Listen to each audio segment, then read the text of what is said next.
Les deseo un feliz año 2024. Vamos a empezar este año hablando de un tema muy interesante que es el hipotiroidismo subclínico. A ver, acá vemos errores frecuentes. Uno, por las expectativas que tiene el paciente en que esto les va a resolver todos los síntomas. Dos, enfoques inapropiados o tratamiento donde no siempre se requiere. Yo creo que es interesante poder hablar de este tema. No siempre los tenemos que tratar y los pacientes requieren una evaluación muy juiciosa para no generarles falsas expectativas de las mejorías que pueden tener con el tratamiento. Les recuerdo el nombre mío, Alejandro Román, yo soy profesor de la Universidad de Antioquia, soy endocrinólogo en el Hospital San Vicente Fundación y les solicito cordialmente que por favor se suscriban al canal y le den like a este video y lo compartan por favor para poder hacer que este mensaje llegue a más personas. Recuerden que es una forma de educación continua gratuita, entonces yo creo que nos puede servir a todos. Quisiera comenzar con este caso clínico pidiéndoles la conducta. Nos la remite cirugía de cabeza y cuello por un antecedente de paraganglioma. La paciente fue operada y en el año 2021 le encontraron una TSH de 19. Estaba totalmente asintomática en ese momento. En el año 2023 fue cuando llegó a consulta, entonces le pedimos los exámenes de controles y ya tenía una TSH en 5.9. El rango de referencia para ese laboratorio iba hasta 4.5 con una T4 libre normal, es decir, cumple una de las definiciones de hipotiroidismo subclínico. Obviamente tenemos que hacer una nueva TSH porque es TSH persistentemente elevada, pero la ecografía de cuello tenía cambios de tiroiditis, era heterogénea, adicionalmente tiene un bocio y tenía anticuerpos anti-TPO francamente positivos. Son unos anticuerpos que son francamente positivos y que nos diagnostican que el paciente tiene una enfermedad de Hashimoto con un riesgo de progresión a un hipotiroidismo franco o manifiesto cercano a un 4.3% por año. Entonces, la definición de hipotiroidismo subclínico no tiene en cuenta los síntomas. Esto es importante porque hay muchos estudios en que evalúan la resolución de los síntomas con el tratamiento del hipotiroidismo subclínico y no hay una correlación exacta con la mejoría de los síntomas, sobre todo cuando la TSH es menor de 10. Se define como una TSH elevada, pero con una T4 libre normal.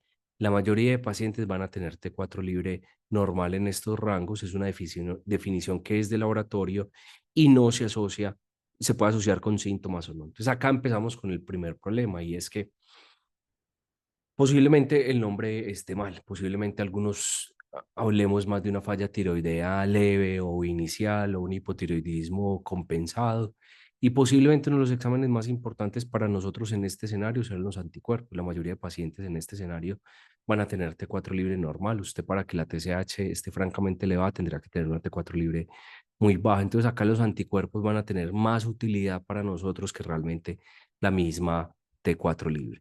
Es una enfermedad que es relativamente común. Por ejemplo, en el estudio de examinación de salud y nutrición en Estados Unidos, encontraron en un 4.3% la prevalencia. La prevalencia también va a variar con la yodosuficiencia, va a ser mucho más frecuente en zonas que tengan suficiencia de yodo que en zonas que tengan deficiencia de yodo. Varía también con la edad, es más frecuente en personas de mayor edad. Sin embargo, acá hay un sesgo epidemiológico porque debemos tener en cuenta que los rangos de TSH cambian con la edad. Nosotros típicamente decimos que es la edad dividido 10. Por ejemplo, la persona tiene 10 años, tiene 70 años, dividido 10 sería una TSH de 7 como valor en el límite superior. Entonces, los estudios donde evalúan la prevalencia encuentran que es muy frecuente en ancianos, pero teniendo un rango de referencia hasta 4 o 5, pero cuando se ajusta por edad, ya esa prevalencia se baja al 2 o al 3%. Es más frecuente en mujeres, es más frecuente en población de etnia blanca. Entonces, tenemos que tener en cuenta que las definiciones de normalidad es lo que nos van a afectar esta epidemiología de la enfermedad. En otro estudio muy clásico, que es el estudio de Wickham, encontraron en el 7.5% en términos generales, pero en hombres solo en el 2.8%, en el estudio de Colorado en el 9.5%, y en el Reino Unido encontraron en mujeres en el 11.6% y en hombres en el 2.9%. Como les mencionaba ahora, es mucho más frecuente en mujeres. La etiología va a depender mucho, posiblemente la causa más frecuente en zonas con suplencia de yodo o en zonas con exceso de yodo como en Colombia es la enfermedad de Hashimoto. También una asociación con radiación, sobre todo en personas que han tenido radiación en cabeza y cuello o en la región del tórax superior. Recordemos que en 1920, 1950 se utilizó mucho radiación para esta zona del cuello y para patología benigna como la hipertrofia de las amígdalas, pero también en algunos tumores se puede utilizar radiación, entonces tener en cuenta que la radiación puede generar hipotiroidismo en algunos escenarios. Obviamente, esta tasa de progresión a hipotiroidismo por radiación va a depender mucho de la dosis que le den de radiación al paciente y también de la presencia o no de anticuerpos en algunos escenarios. El uso de yodo radiactivo, por ejemplo, en algunos pacientes, hemitiroidectomía es otro escenario, algunos medicamentos. Recordar, por ejemplo, que los inhibidores de tirosina quinasa incrementan el valor de TSH, básicamente porque pueden hacer una tiroiditis destructiva, de ahí que los utilicemos en cáncer de tiroides. Y lo otro es que la amiodarona, recuerden que tiene un alto contenido en yodo y esto puede provocar un hipotiroidismo o una tiroiditis. Y las enfermedades infiltrativas como hemocromatosis, entre otras, pueden hacer una destrucción de la glándula tiroidea. Con respecto a las manifestaciones clínicas, recordar que son absolutamente inespecíficas. Es más, los síntomas de hipotiroidismo son clínicamente indistinguibles de fatiga crónica, por ejemplo. El 75% de las personas en el mundo están fatigadas porque tienen sobretrabajo y adicionalmente no hay una diferencia clara en qué paciente puede tener una deficiencia de hierro, una depresión, un trastorno del sueño, un hipotiroidismo. Los síntomas son muy parecidos. Entonces, el paciente puede tener una no correlación con la TSH. Nosotros tenemos pacientes con TSH en 10, francamente sintomáticos, constipados, fatigados, que se quieren morir, y tenemos pacientes con TSH de 100 se sienten un poquito cansados. Entonces, no hay una correlación entre los síntomas. Esto es muy importante porque la mayoría de las personas, incluyendo nosotros los médicos, mea culpa, le echamos la culpa al hipotiroidismo de todos los síntomas del paciente y no, puede existir otras enfermedades. Muchos de nuestros pacientes tienen comorbilidad mental hasta en el 40% de los casos, trastorno de ansiedad, depresión y eso genera fatiga. Entonces tenemos que aprender a diferenciar que no todo es tiroides para que no le echemos la culpa de toda la tiroides. Yo le digo a mis pacientes, eso para buscar otras enfermedades, entonces busco ferritina baja, busco deficiencia de vitamina B12, busco cortisol, busco trastornos del sueño, trastornos del ánimo y eso me ayuda a mejorar los síntomas del paciente, no solo darle otiroxina. ¿Cómo hacemos el diagnóstico? Pedimos una TSH, la repetimos y pedimos una T4 libre y yo agregaría acá los anticuerpos anti-TPO. ¿Por qué repetimos? Porque existe una enfermedad muy frecuente que se llama la tiroiditis subaguda o tiroiditis posviral o tiroiditis de Kerbein. Miren ustedes que en este escenario en azul tenemos la TSH, en naranja tenemos la T4 libre y lo que sucede es que la TSH en algunos pacientes se sube. Mire, acá ponen hasta 15. Nosotros hemos tenido pacientes con TSH hasta 60 después de una tiroiditis. Entonces, vos podés medir en una tiroiditis y tener una TSH acá en 7,5, decir que es un hipotiroidismo subclínico, que como el paciente tiene cansancio, ponerle tratamiento y el paciente se iba a aliviar. Entonces es importante hacer una repetición y diagnosticar el hipotiroidismo subclínico cuando tengamos una TSH persistentemente elevada. Miren acá, por ejemplo, en pacientes que tienen un síndrome de tiroideo enfermo, tuvieron una hospitalización grave, también hay un fenómeno de recuperación. Es decir, en el síndrome de tiroideo enfermo nosotros tenemos acá el valor, por ejemplo, de la TSH. Miren que el paciente cuando está bien tiene una TSH en el rango normal, pero cuando tiene una enfermedad grave, como una hospitalización, la TSH se suprime, pero con el tiempo, luego de la hospitalización, esa TSH se normaliza y luego se puede subir, inclusive poshospitalización en la recuperación, hasta lograr un rango normal. Entonces puede que usted mida una TSH en esta fase de recuperación de un síndrome de tiroideo enfermo. Miren cómo la T3 reversa incrementa, la T3 baja en estos escenarios, por eso les decimos síndrome de T3 baja. Entonces, en una recuperación reciente, usted puede medir una TSH alta y decir que tiene un hipotiroidismo subclínico y que no sea el escenario. También tenemos diagnósticos diferenciales importantes. Por ejemplo, en el caso de la obesidad, los pacientes con obesidad típicamente tienen una resistencia a la leptina. La leptina estimula la TRH y muchos de nuestros pacientes obesos importantes tienen una TSH entre 5, 6 o 7 y es por la obesidad. no al revés, que sea esa elevación en la TSH la que le está causando el peso, no es por la hiperleptinemia. Podemos tener alteraciones hipofisiarias, como por ejemplo un tirotropoma, por ejemplo, alguna alteración a nivel de hipofisiaria como un hipotiroidismo central, que el hipotiroidismo central puede dar TSH francamente baja o dar una TSH entre 4 o 5 con una T4 libre muy baja, interferencia en los ensayos como anticuerpos heterófilos, resistencia a la hormona tiroidea. Tenemos un diagnóstico amplio, entonces acá, como decimos siempre, el buen médico chismoso, mal pensado, metido, avispamiento personal, malicia indígena y teatro, y esto es parte del avispamiento personal, conocer que hay otras causas de una elevación de la TSH. Miren, por ejemplo, acá en esta revisión muy bonita de Archives of Endocrinology, nos muestran las causas de elevación de la TSH. Puede ser una tiroiditis autoinmune, pero pueden ser otras formas de tiroiditis, puede ser una cirugía de tiroides, un yodo, una radioterapia en la región cervical, un tratamiento inadecuado de un hipotiroidismo franco, hipotiroidismo inducido por medicamentos como amiodarona, litio, lo que les había mencionado ahora, los inhibidores de tirosina quinasa. Hay causas no tiroideas, como por ejemplo en los ancianos hay un incremento fisiológico, una obesidad grave, una recuperación de un tiroideo enfermo, la enfermedad de Addison, resistencia a la hormona tiroidea, alteraciones en los ensayos como anticuerpos heterófilos y una macro TSH. Y tenemos causas transitorias que son básicamente las mismas que vimos ahorita en la parte de causas tiroideas. Ahora bien, algunos pacientes me preguntan cuánto es la tasa de progresión a hipotiroidismo. Típicamente la tasa de progresión anual es entre el 2 al 4%. Esto va a depender esto depende de la positividad de anticuerpos. Perdón, si los anticuerpos son positivos es mayor la progresión a hipotiroidismo, si son negativos es menos la progresión, si la TSH es mayor de 10 es mayor la progresión, si la TSH es menos de 7 típicamente el 65% de sus pacientes se recuperan. Entonces, por ende, con una tasa de progresión del 4%, el seguimiento de 10 años, la tasa de progresión tranquilamente puede ser del 40%.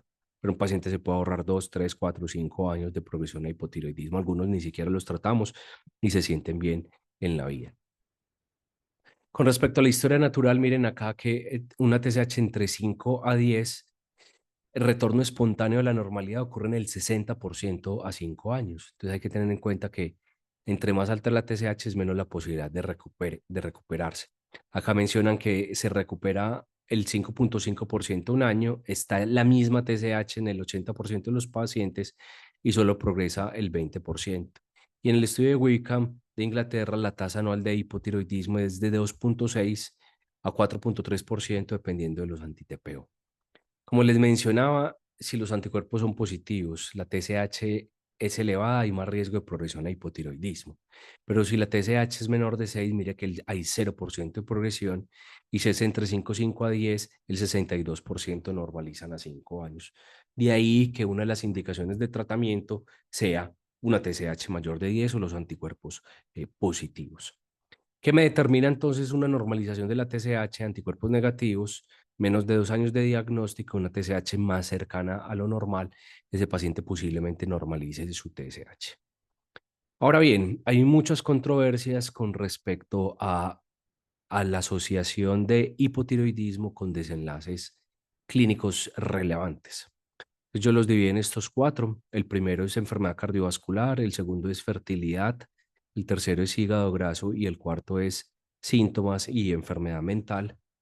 Típicamente, no todos los estudios se asocian con enfermedad cardiovascular. La asociación con enfermedad cardiovascular depende uno de la edad. Típicamente, entre menos de 65 a 70 años hay más riesgo con enfermedad cardiovascular.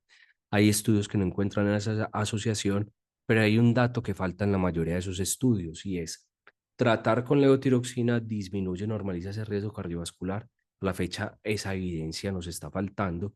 El global de la evidencia sugiere que se asocia con más riesgo cardiovascular, en particular si TSH es más de 10 o el paciente tiene menos de 65 o 70 años, pero nos falta un pedazo de la evidencia muy importante y es que si tratamos con levotiroxina, eso se normaliza. Esa evidencia no existe. Se puede asociar con oligomenorrea, algunos reportan asociación con infertilidad. Obviamente para una paciente que está buscando embarazo, buscamos que todo el balance hormonal sea lo más bonito y lo más preciso. Puede que no tenga impacto, no lo sabemos, pero posiblemente lo tratemos. Adicionalmente, hay un incremento en el riesgo de fertilidad con anticuerpos anti-TPO positivo a pesar de TSH normal. Es posible que estamos en el escenario de un posible síndrome poliglandular autoinmune y acá pues va como un mensaje. Nosotros como endocrinos, típicamente nuestros pacientes con hipotiroidismo por enfermedad de Hashimoto, también buscamos otras enfermedades autoinmunes, verbigracia, insuficiencia adrenal, diabetes mellitus tipo 1, deficiencia de vitamina B12 y recordar que la deficiencia de vitamina B12 de origen autoinmune se asocia con una disminución en la absorción de hierro, entonces por ende estos pacientes también tienen ferropenia. Hay una asociación con hígado graso y la mejoría de los síntomas mentales con algunos pacientes no parece ser clara cuando les iniciamos el tratamiento. Hay otras consecuencias, los datos son mucho menos fuertes, en peso pues, es básicamente irrelevante, es 0,5 kilos por un cambio en uno en la TSH, entonces el paciente tenía 6, pasa a 4, es 1 kilo menos, con síntomas neuromusculares tampoco hay una evidencia clara, con déficit de memoria, con Alzheimer, el hipotiroidismo subclínico sí se asocia con unas tasas de filtración glomerular más bajas, pero no sabemos si tratarlas va a mejorar la función renal. El caso es que tenemos unas asociaciones, pero estas asociaciones posiblemente tengan algunos sesgos y nuevamente no tenemos evidencia de que al tratarlo todo esto va a resolver. Ahora bien, ¿quiénes vamos a tratar? Es claro, si tiene una TSH mayor de 10, entre 4 a 5 es más controversial y posiblemente ahí tengamos que hacer más estudios. Recordemos que es TSH persistentemente mayor de 10.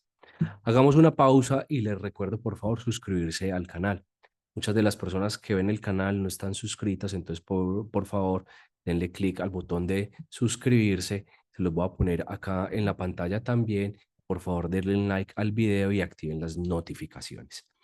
Entonces, si la persona tiene síntomas y tiene una TSH menor de 10, posiblemente no exista una mejoría en los síntomas o en la calidad de vida porque es posible que esos síntomas no sean por hipotiroidismo. Miren, por ejemplo, este estudio, este es un estudio que es de JAMA, es muy bonito, es un metaanálisis, se llama Asociación de Hormona Tiroidea con Calidad de Vida y Síntomas Relacionados con Tiroides en Pacientes con Hipotiroidismo Subclínico. Es una revisión sistemática y un metaanálisis. Acá vemos los pacientes que son tratados con levotiroxina y los pacientes tratados con placebo y vemos que en este metaanálisis en calidad de vida no hay diferencias. En síntomas relacionados con hipotiroidismo no hay mejoría, en fatiga y cansancio no hay mejoría, en síntomas depresivos no hay mejoría. Y miren que acá en la función cognitiva cuando se evalúa no hay una diferencia significativa. Esto toca la unidad, entonces por ende no podemos hablar de que el hipotiroidismo subclínico al tratarlo mejore síntomas relacionados con el paciente. Acá tenemos con respecto a la presión arterial sistólica no hay diferencias, con respecto al índice de masa corporal a los 3, a los 6 meses o a los 12 meses y en el total no hay diferencias con respecto a esto.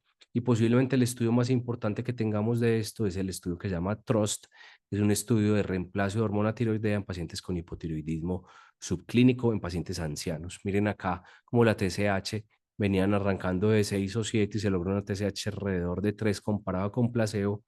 Fueron 2.647 adultos que se le autorizaron finalmente, perdón, que hicieron tamizaje.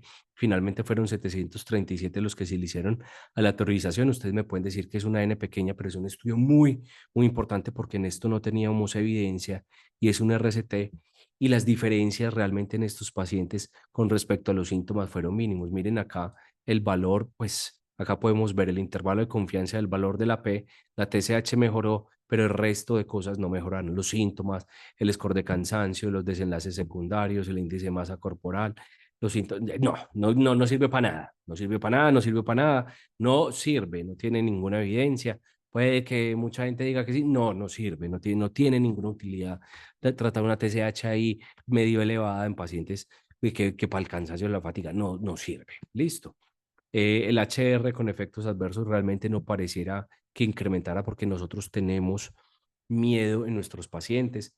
Cuando evalúan los pacientes con hipotiroidismo subclínico, hasta el 50% pueden tener TSH suprimida en el tratamiento y eso se puede asociar con osteoporosis y fibrilación auricular. Acá afortunadamente no existió ese incremento. Listo. Hay un artículo muy bonito que puede demostrar una disminución en el bocio, hay una disminución en el volumen tiroideo por ecografía de un 80%. Esto es interesante. Entonces recuerden que los pacientes con hipotiroidismo, sobre todo si es autoinmune, tienen bocio y si tienen la TSH elevada, está estimulando, entonces puede mejorar el bocio en algunos pacientes. No hay evidencia que demuestre que tratar con levotiroxina disminuye efectos cardiovasculares, pero la edad parece que ser un parámetro, solo mejora marcadores subrogados como gasto cardíaco, fracción de eyección, dislipidemia, más o menos, inflamación, proliferación de músculo liso, reactividad vascular, función endotelial, el grosor de la íntima media, pero no tenemos evidencia que disminuye riesgos cardiovasculares. Entonces, ¿a quiénes tratamos? TSH mayor de 10. Si está entre 4 y 9,9 persistentemente elevada y es menor de 65 años, le damos tratamiento, anti-TPO positivos, bocio, infertilidad, y los síntomas no específicos sugieren que hagamos tratamiento, hacer una prueba de ensayo y error que hace que si el paciente usted le pone levotiroxina, los síntomas no mejoren, pues suspenda porque ya hizo una prueba de ensayo-error en que no demostró el manejo de los síntomas que sirvieran con levotiroxina. Esta es una revisión también que les mostré que es muy bonita, es el consenso brasilero de hipotiroidismo subclínico. Si es TSH mayor de 10, miren que sí, es una TSH entre 4, 5 y 10 menor de 65 años y no tiene comorbilidades, no lo trate. Si tiene riesgo de progresión a hipotiroidismo como anti-TPO positivos, considere tratamiento. Enfermedad cardiovascular, considere tratamiento si es una TSH mayor de 10.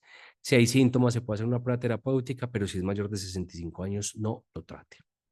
Esta es una guía también que me gusta mucho de el British Medical Journal. Es una práctica, una guía de práctica clínica de tratamiento con hormonas tiroideas para hipotiroidismo subclínico. Y lo que hacen ellos es visualmente, me parece que es bonito. Entonces miren acá, adultos con hipotiroidismo subclínico, con TSH elevada, con T4 libre normal, incluye pacientes sin síntomas y pacientes con síntomas no específicos. No aplica a personas jóvenes, a pacientes con síntomas severos, no aplica tampoco a mujeres que están buscando bebé o con TSH mayor de 20. Ellos evalúan hormonas tiroideas versus hormonas tiroideas no tratamiento versus no tratamiento y hace una recomendación fuerte que recomiendan contra el tratamiento con hormona tiroidea en pacientes con hipotiroidismo subclínico. Para pacientes menores de 65 años, para pacientes mayores de 65 años, perdón, acá tiene hormona tiroidea versus hormonas tiroideas. Miren acá que la calidad de vida es similar en este score, 0,85 contra 0,83, en los síntomas, en síntomas depresivos, en función cognitiva. Básicamente todo esto está sesgado por el TROS, pero no hay diferencias con respecto al tratamiento. Y en personas menores de 65 años tampoco hay diferencias entre tratamiento con hormonas tiroideas o sin tratamiento, realmente no tienen como una diferencia.